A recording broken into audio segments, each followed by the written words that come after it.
सत श्री अकाल पंजाबी रेडियो और पंजाबी टीवी यूएसए देख और सुन रहे सभी साथियों का स्वागत है इस समय के विशेष programme beyond the headlines with Mandeep Punia में। इस प्रोग्राम में सीनियर पत्रकार मनदीप पूनिया जी का साथ होता है और देश विदेश के साथ जुड़ी हुई अहम खबरों पर होती है बातचीत। सबसे पहले करते हैं पूनिया जी का स्वागत। बहुत बहुत स्वागत है प्रोग्राम में। जी, नमस्कार, सत श्री अकाल, आदाब। नमस्कार, सत श्री अकाल, आदाब। रुख खबरों का करते हैं। सबसे पहले हर रोज की तरह बात ईरान इजराइल अमरीकी जंग के बारे में करते हैं। आज 25वां दिन था, क्या कुछ खास रहा? देखिए 25वां दिन है और कल जो दावे किए गए थे, उसके उलट बहुत सारी चीज़ें देखने को मिली हैं। जैसे कल जी, अमेरिका ने दावा किया था कि भई हम 5 दिन के लिए ये ब्रेक ले रहे हैं। जी, कोई एनर्जी के जो पोर्ट्स हैं, उनके ऊपर हमले नहीं करेंगे और ये माना गया था कि ये कहीं न कहीं सीज़ फायर होने की पहली शुरुआत हो सकती है, लेकिन ऐसा कुछ हुआ नहीं। जी, आज दोनों तरफ से ही छुट-पुट घटनाएँ आई हैं, जिसमें हमले किए गए हैं। तेहरान ने उसे बेसिकली डोनाल्ड ट्रंप ने कहा था कि ईरान ने आगे बढ़ के हमारे से बातचीत की है, जिसको तेहरान की जो मीडिया थी उसने कहा था कि तेहरान में जो लोग हैं डिप्लोमेट्स या फिर पॉलिटिशियन उन्होंने कहा था कि ऐसा कुछ भी नहीं है, फेक न्यूज़ है। ख़ैर जी, एक तरफ अमेरिका के दावे थे, दूसरी तरफ ईरान के दावे थे। आज मैं देख रहा था कि ट्रंप ने जो बात कही थी कि ईरान समझौता करना चाहता है, उसको लेकर ईरान की जो पार्लियामेंट है, उसके स्पीकर ने इन दावों को बेसिकली इकोनॉमिक और तेल बाज़ार को प्रभावित करने की कोशिश बताया है। इन बयानों के बाद अमेरिका ने ईरान के ऊर्जा संयंत्रों पर हमला टाल दिया है। अंतर्राष्ट्रीय बाज़ार में तेल की कीमतों में 11% गिरावट भी आई है। हालाँकि इसके बावजूद अमेरिकी सेंट्रल कमांड, जिसको सेंटकॉम बोला जाता है, का कहना है कि ईरान में सैन्य कार्यवाही आक्रामक तरीके से जारी है। यानी कि दोनों अलग-अलग चीज़ें हैं। ख़ैर जी, मेरे को लगता है कि अमेरिका ने जो बात कही थी कि हम एनर्जी की जो चीज़ें हैं, एनर्जी टेक्नोलॉजी है या फिर एनर्जी के जो प्लांट वग़ैरह हैं, उनको हम निशाना नहीं बनाएँगे, वैसा नहीं किया जा रहा है। सऊदी अरब तो कल रात को ही कह रहा था कि भई हमने 20 से ज़्यादा ड्रोन मारे गए हैं और जी, बहरीन और कुवैत में भी अलर्ट के जो सायरन होते हैं वो बजाए गए हैं। तो ईरान तो बेसिकली खाड़ी के मुल्कों में अपने जो ड्रोन व्रोन भेज के थोड़े बहुत पटाखे छोड़ रहा है, वो तो हो ही रहा है। अ, ले इज़राइल ने लेबनान में हमले तेज़ कर दिए हैं। मतलब सारा कुछ ईरान के ऊपर फ़ोकस है, लेकिन लेबनान में जो कुछ हो रहा है वो भी देखने लायक है और इज़राइल लेबनान में लगातार अपने हमले बढ़ा रहा है, उसमें बेरूत के दक्षिणी इलाकों पर हमलों में कई सारी मौतें हुई हैं। लेबनान के स्वास्थ्य मंत्रालय के अनुसार अभी तक अब 2 मार्च से लेकर आज तक तकरीबन 1000 से ज़्यादा लोग मारे जा चुके हैं। तो अ, बड़ा ना इस युद्ध को भी अलग तरीके से देखने की ज़रूरत है। इज़राइल कहाँ-कहाँ पैर पसार रहा है। सारा फ़ोकस ईरान और अमेरिका के ऊपर हो जाता है। इज़राइल क्या कर रहा है साउथ वेस्ट वेस्ट एशिया में, वो देखने की भी ज़रूरत होती है। ख़ैर अभी ईरान में 1500 से ज़्यादा लोगों की मौत की बात आ रही है, 18,000 से ज़्यादा लोग घायल हुए हैं। इज़राइल में जो मौतें हुई हैं, उसमें तकरीबन 18 मौतें हुई हैं और 3700 से ज़्यादा लोग घायल हुए हैं और 13 अमेरिकी सैनिक भी मारे गए हैं। 7,000 के आस-पास ऐसे ठिकाने हैं जो वेस्ट एशिया में जिनको निशाना बनाया गया, चाहे ईरान की तरफ से या इज़राइल या अमेरिका की वजह से। तो काफ़ी उस लिहाज से जो एक किस्म पीस के दावे हैं और दूसरी तरफ इस किस्म की खबरें लगातार आ रही हैं। मैं आज इंटरनेशनली किम जोंग जिनके सबसे ज़्यादा दुनिया भर में मीम बनते हैं, उनकी मैं एक बयान देख रहा था तो अ नॉर्थ कोरिया के सुप्रीम लीडर हैं किम जोंग, उन्होंने कहा कि उनके देश के पास परमाणु हथियार होने की वजह से वो खुश हैं और उन्होंने खुशी जताई। उन्होंने अपने सरकारी मीडिया पे कहा है कि अमेरिका और इज़राइल के ईरान पर किए गए हमले साबित करते हैं कि उनके देश का परमाणु हथियार रखने का जो फैसला था, वो सही था। उन्होंने मतलब इवन एक बात ये भी कही कि ज़रूरत पड़ी तो हम दूसरे देशों के लिए खतरा बन सकते हैं। तो किम जोंग नॉर्थ कोरिया के जो सुप्रीम लीडर हैं, उन्होंने अपने जो फैसले हैं जिस हिसाब से अभी दुनिया भर में हमले हो रहे हैं, ऐसे समय में उन्होंने अपने परमाणु बम रखने के हथियार रखने के जो कहें कि परमाणु ताकत बनने के जो फैसला था, उसको सही डिक्लेयर किया है। किम जोंग लगातार किम जोंग के मेरे को लगता है कि इस युद्ध में सबसे ज़्यादा जो मीम वायरल हुए हैं वो किम जोंग के हुए हैं। मतलब जी, एक मीम था बहुत पॉपुलर थे कि भाई एक डोनाल्ड ट्रंप की फेक फेसबुक आईडी बना के मेरे को गालियां ही दिलवा गालियाँ दो। दो, बिल्कुल। हाँ हाँ, इस टाइप के भी मीम काफी। खैर, तो ये एक बड़ा उनका जो जब वो परमाणु हथियार बनाने की जब बात कर रहे थे, उस समय भी दुनिया भर में उनका खूब क्रिटिसिज्म हुआ था, लेकिन आज वो अपने फैसले को जस्टिफाई कर रहे हैं। जी, और एक बहुत बड़ी खबर कोलंबिया से आई बीती रात के, एक वायुसेना का विमान क्रैश हो गया और उसमें बहुत ज़्यादा उनके सैनिक मौजूद थे उसमें। देखिए, कोलंबिया में एयरफ़ोर्स का जो हरक्युलिस C-130 था, C-130, वो टेक ऑफ के दौरान उस वो क्रैश हुआ है। उसमें अभी तक जी, 66 लोगों की मौत होने की खबर है और 50 से ज़्यादा घायल हुए हैं, जबकि 4 सैनिक अभी भी लापता हैं। जी। जो समाचार एजेंसी एएफपी उसका उसके जो सूत्र हैं, वो लगातार कह रहे हैं कि भई इसमें 58 तो मिलिट्री मैन थे, यानी कि सैनिक थे, और 6 एयरफ़ोर्स के कर्मचारी थे, और 2 पुलिस अधिकारी भी थे। और ये जो हादसा ये पेरू सीमा के पास हुआ है। बेसिकली साउथ अमेज़न इलाका जो है, उस इलाके में ये घटनाक्रम हुआ है। वहाँ के जो डिफेंस मिनिस्टर है पेड्रो सांचेज़, उन्होंने भी ये बात कही है कि भई हमारा जो फाइटर जेट था वो 1.5 किलोमीटर तक उड़ा, टेक ऑफ कर ही रहा था रनवे से, और जैसे ही उसने टेक ऑफ किया और तुरंत ही वो नीचे गिर गया। तो ये एक खबर है। 114 के आसपास मिलिट्री मैन उसमें सवार थे, सैनिक सवार थे। तो हुँ, ये इस पूरे क्रैश की खबर है। कोलंबियाई राष्ट्रपति हैं, उन्होंने भी इस हादसे के ऊपर खेद व्यक्त किया, दुःख जताया है, और ये कहा कि ये गंभीर हादसा है, और उन्होंने परिवारों को सांत्वना दी है। जी। और इससे आगे बढ़ें तो पीएम मोदी बोल रहे हैं कि ईरान जंग जारी रही तो नतीजे गंभीर होंगे। पूरे देश को टीम इंडिया की तरह खेलना पड़ेगा। इस सारी सिचुएशन को हैंडल करना पड़ेगा। क्या लगता है आने वाले दिनों में ये सिचुएशन, जैसे पीएम मोदी अगर इसको इतना सीरियसली बोल रहे हैं तो सच में गंभीर होती नज़र आ रही है आने वाले दिनों में स्थिति, या फिर कुछ होगा इस जंग में शांतिपूर्वक? देखिए, मैं आज नरेंद्र मोदी की राज्यसभा में दी गई स्पीच को सुन रहा था। तो जी, उसमें उस समय मेरे साथ भी एक सीनियर पत्रकार मौजूद थे। तो जो कि बेसिकली जो पत्रकार मेरे साथ मौजूद थे, वो प्रो बीजेपी माने जाते हैं। तो जी। वो स्पीच सुन रहे थे, तो वो मेरी तरफ देख के मुस्कुरा के कहते हैं कि हुँ, भई प्रधानमंत्री साहब ने तो बोल दिया है हुँ। कि जनता अपना खुद इंतज़ाम करे, अपने जी। एलपीजी-वेलपीजी का इंतज़ाम कर लो। तो और आप ये कह के हँसने लगे। मैंने कहा नहीं, नहीं, ऐसा तो उन्होंने अपनी बातचीत में कहा नहीं। बोला, जी। और वो थोड़ा शब्दों का खेल होता है, वो और कितना सीधा बोल दे।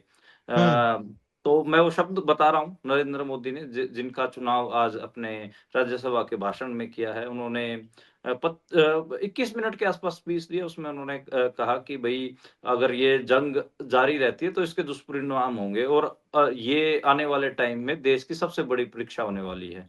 हुँ। इसमें स्टेट्स का सहयोग की ज़रूरत है, टीम इंडिया की तरह काम करना पड़ेगा। तो और एक शब्द इस्तेमाल हुआ कि कोरोना के समय में भी ऐसी चुनौतियाँ आई थी। तो कोरोना में आपको पता ही है कि कितनी मारामारी रही। तो वैसी कोरोना जैसी अगर स्थितियाँ पैदा होंगी तो वो काफ़ी एक अलार्मिंग सिचुएशन है। ख़ैर, जी। इसमें यही है, स्ट्रेट ऑफ हॉर्मुज़ का उन्होंने ज़िक्र किया। उन्होंने कहा कि बीते कुछ दिनों में दुनिया के अनेकों देशों के कच्चे तेल और एलपीजी से भरे जहाज़ भारत आए हैं। इस दिशा में हमारे प्रयास आने वाले दिनों में भी जारी रहेंगे। तेल, गैस, फर्टिलाइज़र और हम ज़रूरी सामान से लदे जहाज़ भारत पहुँचे, ये हमारी प्राथमिकता है। लेकिन अगर हालात लंबे समय तक ऐसे रहे तो बड़े आर्थिक और सप्लाई संकट पैदा हो सकते हैं। तो उन्होंने इशारा किया कि हाँ, भई संकट खड़े हो सकते हैं। उन्होंने ये एक्सेप्ट किया कि हॉर्मुज़ स्ट्रेट में हमारे जहाज़ और भारतीय क्रू मेंबर फँसे हुए हैं, और हुँ, इसको उन्होंने चिंताजनक बताया है। हमारे व्यापार के रास्ते प्रभावित हो रहे हैं, ये भी बात भी उन्होंने कबूली है। उन्होंने कहा है कि गैस, तेल, फर्टिलाइज़र जैसे ज़रूरी सामानों की सप्लाई पर असर पड़ा है। तो आज नरेंद्र मोदी ने बहुत उनकी भाषा, मतलब उस उतने लोगों को डराने जटिल वाली नहीं जैसे थे। से ना रही हो, मतलब बिल्कुल। ऐसी सॉफ्ट सी रही हो, लेकिन हुँ, उन्होंने बहुत सारे इशारे अपने देश के लोगों के लिए कर दिए हैं कि अगले सिचुएशन आने क्लियर वाले कर दिन दी है। हाँ, बिल्कुल। किसानों के लिए मैसेज दिया है उन्होंने, किसानों को यही मैसेज दिया है कि भई बुआई के सीज़न में सरकार कोशिश कर रही है कि बुआई की सीज़न में किसानों को खाद मिलती रहे। सरकार ने खाद की पर्याप्त सप्लाई के लिए ज़रूरी तैयारियाँ की हैं। किसानों को फिर आश्वस्त करूँगा कि सरकार हर चुनौती के समाधान के लिए साथ खड़ी है, ये राज्यों का सदन है। आने वाले समय में संकट हमारे देश की बड़ी परीक्षा लेने वाला है। तो मतलब उन्होंने जब ये कहा, एक तो ये कह रहे हैं कि भई हम खाद की बुआई सीज़न से पहले कोशिश कर रहे हैं कि वो सारी मुहैया करवा दें। लेकिन बिल्कुल। अगली लाइन उनकी ये है कि आने वाले समय में संकट हमारे देश की बड़ी परीक्षा लेने वाला है। तो हुँ, वो दिखा रहा है कि भई खाद का भी अपना किसान प्रबंध रखें। ख़ैर क्लैरिटी तेल, नहीं गैस, है शायद उनको। हाँ, तेल, गैस और महँगाई वाली जब बात बोल रहे थे तो उन्होंने कोरोना के का ज़िक्र किया, तो वही है। तो ये भी दिख रहा है कि तेल, गैस और महँगाई तो तीनें चीज़ें तीनों हमारे एक साथ दरवाज़े आ पे। रहे हैं। हाँ, हॉर्मुज़ स्ट्रेट को लेकर जो संकट उन्होंने कहा कि हमारे व्यापार के रास्ते प्रभावित हो रहे हैं। तो ये हुँ, दिखा रहा है कि जो इंडिया में जो चीज़ें आ रही हैं, वो उनकी जो रूटीन सप्लाई है, वो प्रभावित हुई है। उन्होंने बात मानी है। तो उसमें पेट्रोल, डीज़ल, गैस, फर्टिलाइज़र ये मेन है। भारतीय जो क्रू मेंबर फँसे हुए हैं, उनके फँसे होने की बात भी कबूली है। तो ये है। अब गल्फ़ देशों में जो भारतीय फँसे हुए हैं, उनके बारे में भी उन्होंने बात की। 3,75,000 से आस-पास जो भारतीय हैं, वो गल्फ़ देशों से, गल्फ़ कंट्रीज़ से वापस आ चुके हैं। तो ये काफ़ी अलार्मिंग थी और इसमें आज नरेंद्र मोदी के उस 21 मिनट के स्पीच को सुने तो उसका देसी भाषा में क्रक्स तो ये है कि भई अपना इंतज़ाम कर लो, हम हुँ, मुसीबत में हैं। बिल्कुल, और अगर बिल्कुल। जैसे वो सीनियर पत्रकार जो कि प्रो बीजेपी, उन्होंने मेरी तरफ देख के कहा कि भाई नरेंद्र मोदी साहब इससे साफ शब्दों में तो अपनी जनता को नहीं कह सकते। मैसेज दे नहीं सकते। उन्होंने जितना हक देना था दे दिया। खैर मैं भी हुँ, उनके तरफ देख के ऐसा मैंने कहा कि हाँ, संकट है और संकट में ठीक बात है कि सारे नागरिकों को एकजुट होके काम करना चाहिए। देखते हैं कि सरकार किस किस्म के एफर्ट करती है। उस बात पे निर्भर करेगा कि सरकार ट्रांसपेरेंसी से अगर आगे बढ़ेगी, सारा सच लोगों के सामने रख के आगे बढ़ेगी, तो बात बन सकती है। अगर मतलब अफ़वाहबाज़ी या फिर अभी भी संकट के समय में भी अगर पीआर के ऊपर ज़ोर देगी, हुँ। अपनी छवि बनाने के ऊपर ज़ोर देगी, तो फिर मुश्किलें होंगी। बिल्कुल, बिल्कुल, फिर तो दिक्कत होगी ही। वैसे भी मैं एक वीडियो देख रहा था मोदी जी की, वो जीतने से पहले 2014 की, शायद उससे पहले की वीडियो थी, जिसमें बोल रहे थे कि रुपया गिरने का मतलब है सरकार गिर रही है। जैसे-जैसे रुपया गिर रहा है, वैसे-वैसे सरकार नीचे गिर रही है। अभी उसी तरह से आप रुपए की हालत भी देख रहे हैं। जैसे इनकी स्पीच को अगर लें तो इसका मतलब है कि सारे का सारा शेयर बाज़ार और रुपया और नीचे जाने की अभी आस हमें रखनी चाहिए कि और भी गंभीर स्थिति होगी। आगे बढ़ें तो खबर वाराणसी से है। गंगा में नाव पर इफ्तारी करने के लिए 14 मुसलमान युवकों को गिरफ्तार कर लिया गया और ऊपर से उनकी जमानत याचिका भी खारिज कर दी गई है। ये क्या एक क्राइम है? देखिए, ये इस पूरे घटनाक्रम ने एक डिबेट छेड़ी है। हुँ, वो मैं आपको अगर साधारण शब्दों में कहूँ, तो ये डिबेट छेड़ी है कि भई जो नदी है, क्या किसी देश में कोई नदी सिर्फ़ एक धर्म के लोगों के लिए हो सकती है क्या? हुँ, गंगा को हिंदू समुदाय पवित्र मानता है। लेकिन जो बिल्कुल। दूसरे समुदाय हैं, दूसरे धर्म हैं, वो भी कोई ऐसे उसको ऐसा नहीं है कि गंगा को डिसरिस्पेक्ट गाली नहीं देके करते। डिसरिस्पेक्ट नहीं करते। वो भी उसको नदी हुँ, मानते हैं। नदियों को भारत की जो सभ्यता, सिविलाइज़ेशन जो है भारत की सिविलाइज़ेशन, वो नदियों को माँ ही मानती है। मतलब वो कोई ऐसा बिल्कुल। नहीं है कि सिर्फ़ एक धर्म आधारित मामला। अब इसमें ये है कि गंगा के बीच में एक इफ्तार पार्टी नाव पे कुछ मुसलमान युवकों ने की थी और उसमें 14 मुस्लिम युवकों को इसलिए गिरफ्तार कर लिया क्योंकि उनकी शिकायत एक भारतीय जनता पार्टी के एक पदाधिकारी ने, वहाँ के महानगर के अध्यक्ष ने शिकायत दे दी और ये कहा कि इन्होंने तो इफ्तारी की थी जब बिरयानी खा के जो हड्डियाँ थी, वो गंगा में फेंक दी और गंगा की बेअदबी की है। ख़ैर, हुँ, अब उसमें 14 मुस्लिम युवकों के ऊपर एफआईआर हो गई, उनको गिरफ्तार कर लिया गया और ये कहा गया कि आप गंगा में मांस सेवन कैसे कर सकते हैं? और जी। जो वहाँ के जो लोकल अदालत थी, उसके मजिस्ट्रेट ने उनको मतलब कहीं न कहीं गैर ज़मानती मानते हुए उनको ज़मानत देने से मना कर दिया, ज़मानत याचिका उनकी खारिज कर दी है। अब सवाल यही है कि मतलब उनके ऊपर अगर क्या जो गंगा में फूल, कचरा, मरे हुए मुर्दों की राख फेंकी जाती है, उसको किस कंट्री में हजारों रखा? हजारों फैक्ट्रियां कितने केमिकल डालती हैं उसमें। हाँ, तो वो बात और ये कोई ये प्रूफ नहीं हो पाया है कि उन मुस्लिम युवकों ने वहाँ पर हड्डियाँ गंगा में फेंकी हैं। ये फेंकी सिर्फ़ हैं। एफआईआर में बात कही गई है, कोई सबूत अभी हम्म। तक पुलिस की तरफ से या उनकी तरफ से पेश नहीं किए गए। तो ये बड़ा वो है कि अगर आप अपने पवित्र क्योंकि मुसलमानों का पवित्र त्योहार ईद है, तो आप पवित्र त्योहार के दिन पवित्र नदी में अपने त्योहार को मनाने के लिए, अपना रोज़ा खोलने के लिए इफ्तारी करने चले गए, तो वो इफ्तार इतनी महँगी पड़ी है कि अब वो जेल में है। तो जेल में है। ये इसने यही डिबेट खोली है कि क्या कोई नदी सिर्फ़ एक धर्म के लोगों के लिए कोई मुल्क ये बोल सकता है कि सिर्फ़ एक धर्म के लोगों की है? वो तो बिल्कुल। नेचुरल एक पहली बात तो वो कोई भी नदी मानव जनित नहीं होती, ठीक है? मैंने आज तक दुनिया में कोई ऐसी मैन मेड रिवर तो मैंने तो देखी नहीं कि आदमियों ने किसी नदी को बना दिया हो। हम्म। वो प्रकृति ने नेचर ने उस नदी को बनाया, तो उसपे सभी का हक है। उसपे और खाली आदमियों का हक नहीं है, उसपे उसमें जो जानवरों का भी उतना ही हक है। जल जीवन है, उसका भी उतना ही हक है। मैं तो घड़ियालों से लेकर और मछलियों से लेकर, कछुओं से लेकर उस पानी में तैरने वाले जो जलकुंभियाँ होती हैं, उनका भी उसपे इतना उतना ही हक है। ख़ैर, चलो अब इसका तो मैं क्या कहूँ ये पहली बार हो रहा है भारत में कि किसी खास धर्म के लोगों को टारगेट करके उनको ये कहा जा रहा है कि आप नदी की बेअदबी करने के लिए नौका लेकर उसमें गए थे। जबकि खुद हम्म। उनका पवित्र त्योहार था, तो कोई अपने पवित्र त्योहार के दिन थोड़ी ना जाता है। तो वो भी हम्म। अपने खैर अब क्या बोलें इसको। जी बिल्कुल बिल्कुल, ये बहुत सारी चीजें स्पष्ट भी करती है कि जैसे कि हम बात कई बार करते हैं ना कि खास लोगों के लिए खास कानून है, वही चीज है। आगे बढ़े तो उधर गुजरात में ईंधन को लेकर लगातार दहशत बढ़ती जा रही है। पेट्रोल पंप्स पर लंबी कतारें देखने को मिल रही हैं। हाँ, देखिए आज नरेंद्र मोदी ने हालाँकि स्पीच में कहा भी मैं देख रहा था कि गुजरात के अहमदाबाद शहर की तस्वीरें, सूरत की तस्वीरें अब बहुत सारे पेट्रोल पंप बंद हो रहे हैं भारत में और जो कतारें हैं पेट्रोल पंप्स के बाहर वो दिख रही हैं। आज मैं एक फ़ोटो देख रहा था, उसमें सैकड़ों मोटरसाइकिल एक पेट्रोल पंप के अंदर थी और उनकी हम्म। कतारें लगी हुई थी। जी। तकरीबन आधा किलोमीटर की कतार थी मोटरसाइकिलों की, तेल डलवाने के लिए। उनसे जब रिपोर्टर पूछ रहा था कि भैया आप इतनी लाइनें क्यों लगाए हुए हैं? तो वो कह रहे थे कि दरअसल बाकी के पेट्रोल पंप बंद हो गए। कोई कई-कई लोग तो ऐसे थे जो 30-30 किलोमीटर दूर से अपनी मोटरसाइकिल में तेल डलवाने के लिए आए हुए थे। हम्म। तो सूरत, अहमदाबाद, वडोदरा, राजकोट वहाँ पर पूरे दिन कतारें देखी गई हैं और लोगों में एक अपन कहें कि चिंता दिख रही है।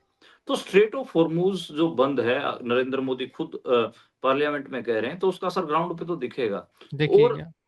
जो थोक ईंधन की कीमतें हैं, उसमें 12 से ₹22 तक की बढ़ोतरी के संकेत मिल रहे हैं। सूरत और तापी जिला पेट्रोलियम एसोसिएशन के जो लोग हैं, वो कह रहे हैं कि भई ग ग अब लोग भी पैनिक में ज़्यादा तेल ले रहे हैं। मतलब पहले जो ₹100 का तेल डलवाने वाला था, आजकल वो टैंकी फुल करवा रहा है।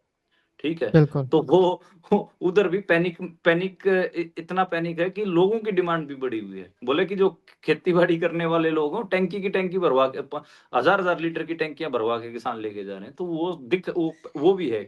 तो अब ये माना जा रहा है कि 7-8 दिन कम से कम लगेंगे जब स्थिति सामान्य होगी। नहीं तो ये पैनिक कहीं न कहीं जो जब स्टॉक आदमी कब करता है? जैसे अब मैं आज बात कर रहा था मेरे कई मित्रों से, तो वो कह रहे हैं कि हम अपने घर में 1 एक्स्ट्रा सिलेंडर रख रहे हैं। एक सिले पहले रूटीन में ये होता था महीने 2 महीने आम भारतीय परिवारों में सिलेंडर चल जाता था एलपीजी का, तो 1 ही सिलेंडर रखते थे। अब 2 सिलेंडर रख रहे हैं और कह रहे हैं दोनों भरे हुए हैं हम, कोशिश कर रहे हैं कि दोनों भरे रहें। तो वो जो है कि एक पैनिक है। तो वो दिख रहा है। अब तेल का मैं कह रहा हूँ कि ₹100 का तेल डलवाने वाला बाइक में बंदा वो अब 500-500 का तेल डलवा रहा है, वो फुल करवा रहा है टैंकी। तो वो पैनिक दिख रहा है। जी बिल्कुल। और इससे आगे अगर बढ़ें तो हालत रुपये की खासी खस्ता होती जा रही है, 94 रुपए से भी नीचे गिर गया है।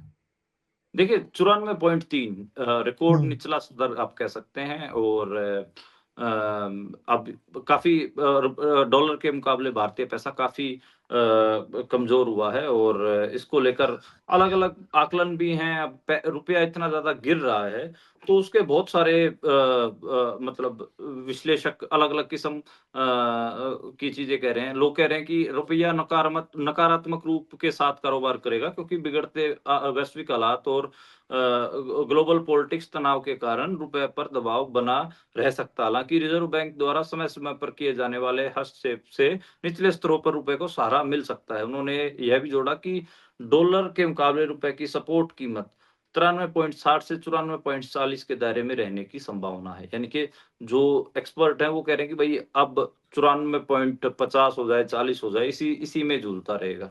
ख़ैर अब देखते हैं कि क्या असर होता है। हालाँकि सोने की कीमतों में देखिए, चाँदी की कीमतों में देखिए वो उधर भी गिरावटें दिख रही हैं। तो मतलब और बहुत बहुत सारी जगह पे असर इसका दिख रहा है। जी, बिल्कुल। और शेयर बाज़ार में भी भारी गिरावट है। हाँ, ये बात तो करनी हम भूल ही गए, आपने सही याद हुँ, करवाया। हुँ, खाली यही नहीं है कि भई रुपया ही कमज़ोर हो रहा है। हो रहा है देखिए 23 मार्च यानी कल जो गिरावट देखी गई थी मार्केट में वो बहुत बहुत बड़ी थी। मतलब तकरीबन 1800 के आसपास 1800 पॉइंट्स के आसपास सेंसेक्स टूटा, जो कि 2.5% के आसपास होता है। तो और 2.5% के आसपास ही निफ्टी टूटा। तो उसका उसका बड़ा शेयर मार्केट में देखने का तो वो देखने का मामला दिखा। हालाँकि आज थोड़ा बाज़ार ने अपने आप को करेक्ट किया, थोड़ा सुधरा है। तकरीबन 1.5% के आसपास जो मार्केट है उसने अपने आप को सुधारा है, करेक्ट किया है। लेकिन कल का दिन काफ़ी पैनिक करने वाला था। कुछ ही मिनटों के अंदर साढ़े 13 लाख करोड़ रुपए लोगों के स्वाह हो गए। मतलब कुछ ही मिनटों का मतलब ये है कि 15-20 मिनट में ही।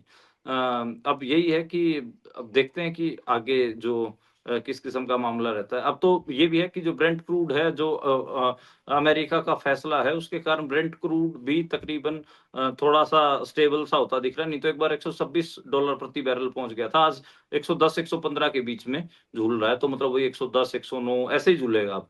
अगर चीज़ें थोड़ी-सी अमेरिका या बड़े मुल्क कोशिश करेंगे तो यहीं घूमेगा। अगर चीज़ें नहीं उनके हाथ में रहती हैं, ईरान और एस्केलेट करता है और चीज़ें ईरान के हक में थोड़ी बहुत रहती हैं, तो फिर आप देखना कच्चे तेल भी उसमें भी आपको तेज़ी दिखेगी और उसका असर लोकल मार्केट्स पे दिखेगा।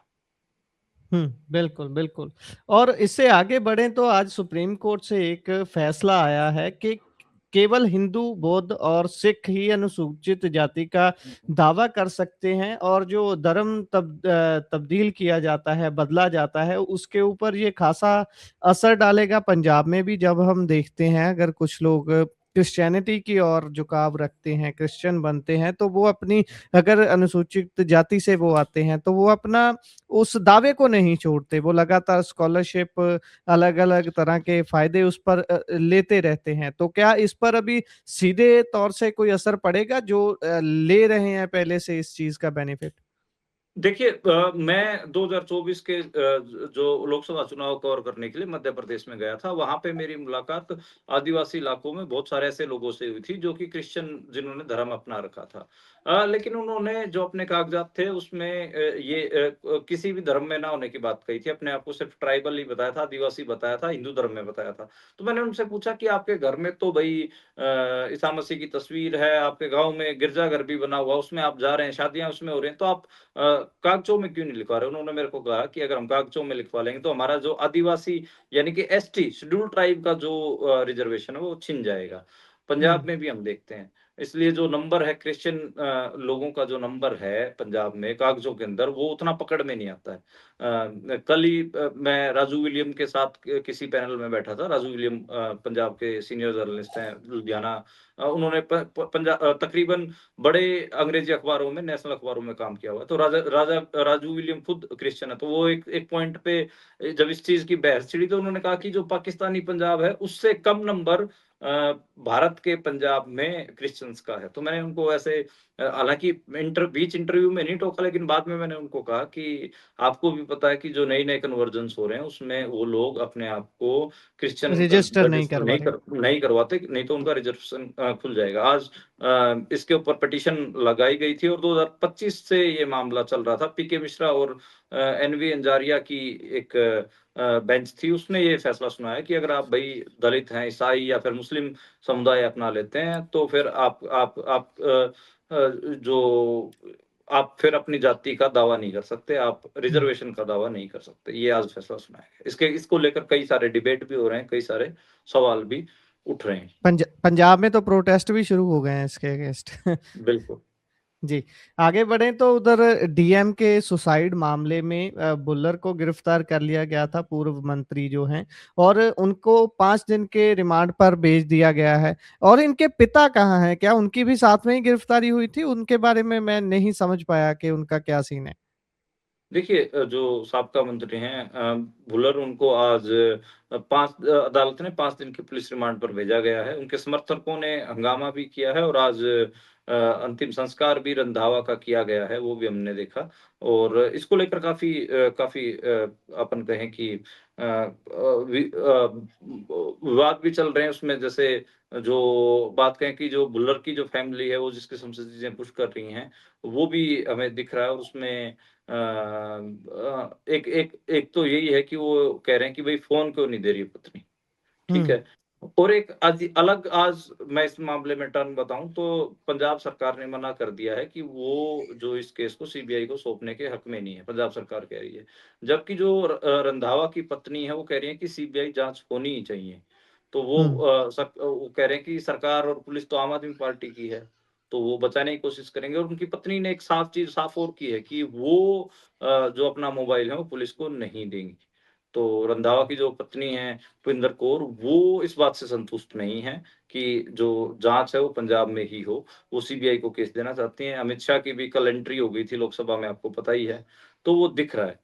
तो ख़ैर अब देखते हैं क्या जो आप उनके पिता का कह रहे हैं भुल्लर का परिवार को लेकर तो देखो अभी लालजीत भुल्लर की जो पत्नी है, वही ज़्यादा मीडिया के सामने या फिर इधर-उधर चीज़ें करती दिख रही है। उनके पिता का कोई पता नहीं लग रहा है कि उनके पिता कहाँ हैं, गिरफ्तार किया गया है या क्या मामला है। वो सारे लोग ये बात बोल रहे हैं। हुँ, जी। और उधर अमृतसर में धरना हटवाने पर भड़के किसान, वैसे किसानों ने इससे पहले जब मोगा में धर्मकोट में सीएम आ रहे थे, वहाँ पर भी खासा प्रोटेस्ट करने के लिए इकट्ठे हुए थे, लेकिन वहाँ इतनी झड़प हुई कि एक किसान का नाक तक फट गया, बहुत ज़्यादा चोटें भी आई। देखिए अब ये मामला जो किसान था जो किसान आंदोलन था 2024 का, जो कि 2025 में 19 मार्च 2025 को शंभू बॉर्डर पर किसान आंदोलन को हटाया गया था। इसी आम आदमी पार्टी ने हटाया था लुधियाना वेस्ट के बाय इलेक्शन से पहले। उनका ये तर्क था कि भई व्यापार जो पंजाब की तिजारत है वो उससे मतलब उसपे असर पड़ रहा है। ख़ैर उसी को लेकर उसका 1 साल हो रहा था, तो उसके रोष में किसानों ने धरना लगाया था दोबारा। तो फिर दोबारा सरकार ने कहीं न कहीं कई जगह पे अमृतसर, कोटखां, मोगा, कोटी से खां कई जगह पे मतलब मोगा में जहाँ पर पुतले फूँके जा रहे थे सरकार के, वहाँ पे पुलिस ने इंटरवीन किया है और मतलब धरने हटाए गए हैं। अब देखते हैं कि क्या मामला रहता है। पंजाब सरकार को बहुत सारे जगह से कहें कि पत्र लिखे गए हैं और ये कहा गया है कि आप किसानों के साथ धक्का नहीं करेंगे। पक्का मोर्चा लगाने की बात भी आ रही है। अमृतसर डीसी कार्यालय के बाहर पक्का मोर्चा लगाने का जो निर्णय 22 मार्च को किसानों ने लिया था, लेकिन पुलिस ने किसानों को वहाँ तक नहीं पहुँचने दिया, उन पर लाठीचार्ज किया और आपने जैसा बताया कि कई किसान घायल भी हुए हैं, एक की तो नाक भी फटी है, वो सब भी देखने को मिली है। और किसानों के टेंट भी उखाड़ लिए गए और वहाँ पर बड़े लेवल पर पुलिस लगाई गई है। हुँ, जी। और इसी के साथ प्रोग्राम का समय यहाँ समाप्त होता है। आप जुड़े जानकारियाँ साझा की, बहुत-बहुत धन्यवाद। धन्यवाद।